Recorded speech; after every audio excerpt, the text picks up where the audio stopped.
ममता बनर्जी इस वक्त बहुत ज़्यादा गुस्से में हैं और ये गुस्सा उनका बीजेपी पर या फिर केंद्र सरकार पर नहीं है, बल्कि उनके ही अपने इंडिया गठबंधन के साथी और पड़ोसी राज्य झारखंड के सीएम हेमंत सोरेन की वजह से है। दरअसल वेस्ट बंगाल की सीएम ममता बनर्जी का पारा इस कदर चढ़ा हुआ है कि उन्होंने अपने ही पड़ोसी राज्य से आने वाली कई गाड़ियों, मालवाहक वाहनों को बंगाल की एंट्री पर रोक लगा दी है और इसके चलते कई गाड़ियों की कतार वहां पर लगी दिखाई दे रही है। अब बड़ा सवाल ये उठता है कि आखिर ऐसा क्या हुआ कि ममता बनर्जी हेमंत सोरेन से इस कदर खफा हो गई हैं। दरअसल इसकी वजह है मैथन और पंचेत डैम का पानी छोड़ना और बंगाल में पैदा हुई बाढ़ की स्थिति की वजह से ममता बनर्जी इस कदर नाराज हैं। ममता बनर्जी का आरोप है कि झारखंड को बाढ़ से बचाने के लिए पानी को बंगाल में छोड़ दिया गया। मैथन और पंचेत डैम का पानी छोड़ने की वजह से पश्चिम बंगाल सरकार ने झारखंड से बंगाल आने वाली गाड़ियों पर ही रोक लगा दी है।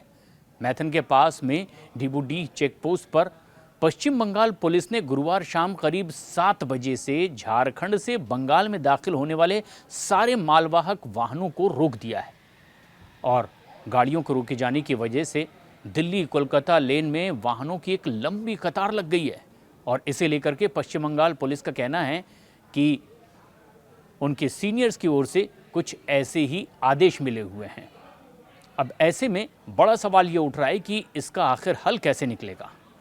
उधर झारखंड ने भी अब बंगाल के इस तरह से बॉर्डर बंद करने को लेकर के एक बड़ी धमकी दे दी है और ऐसे में बड़ा सवाल ये भी उठ रहा है कि अगर दोनों ओर से सिर्फ धमकी दी जाएगी, पाबंदियां लगाएगी, तो फिर उसका हल कैसे निकलेगा।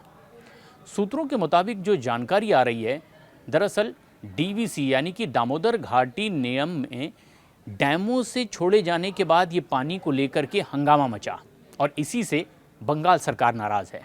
डैम से पानी छोड़े जाने के बाद आलम यह है कि बंगाल के मेदिनीपुर के साथ साथ पश्चिम बर्धमान में भी बाढ़ की स्थिति पैदा हो गई। बताया जा रहा है कि बीते 3 दिन से ही डैम से बंगाल की तरफ 5 लाख क्यूसेक लीटर पानी छोड़ दिया गया है और इसी वजह से एक बड़ी दिक्कत है।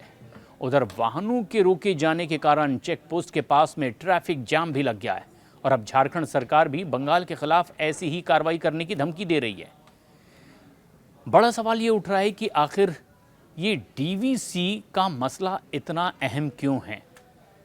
ममता सरकार ने अब इस डीवीसी से संबंध ही तोड़ने का फैसला किया। ममता बनर्जी ने कहा कि उनकी सरकार झारखंड को बचाने के लिए बंगाल में बाढ़ लाने के लिए दोनों राज्यों में काम करने वाली डीवीसी के साथ सभी तरह के संबंध तोड़ रही है। जेएमएम के महासचिव सुप्रियो भट्टाचार्य ने कहा है कि ये बंगाल के द्वारा जल्दबाजी में उठाया गया कदम है, अनुचित कदम है और बंगाल में खाद्यान्न और दूसरी वस्तुओं को ले जाने वाले सभी वाहन या ट्रकों को रोकने से समस्या और भारी हो जाएगी। ज़्यादा बारिश की वजह से झारखंड के जलाशयों में ये पानी बहुत ज़्यादा बढ़ गया है और इसकी वजह से इस तरह की दिक्कत भी सामने आई है और इसका कोई और दूसरा उपाय भी नहीं था। दलील चाहे जो भी दी गई है, लेकिन ममता बनर्जी इससे खासी नाराज़ नज़र आ रही हैं। उन्होंने कहा है कि ममता बनर्जी को फिर एक बार अपने फैसले पर पुनर्विचार करना चाहिए। दरअसल कई ऐसे जलाशय हैं जो कि खतरे के निशान से ऊपर बह रहे हैं। झारखंड में एक अंतर्राज्यीय समिति ओवरफ्लो भी इस बारे में विचार कर रही है। बांधों से पानी छोड़े जाने की वो बाकायदा निगरानी करती है और ऐसे में अब पूरी समस्या का निवारण उसे ही करना है। लेकिन फिलहाल दोनों ही पक्षों की ओर से बेहद आक्रामक रवैया दिखाया जा रहा है और उसकी वजह से कई मालवाहक वाहन भी रास्ते में रोक दिए गए हैं। समस्या इससे और ज़्यादा बढ़ती नजर आ रही है।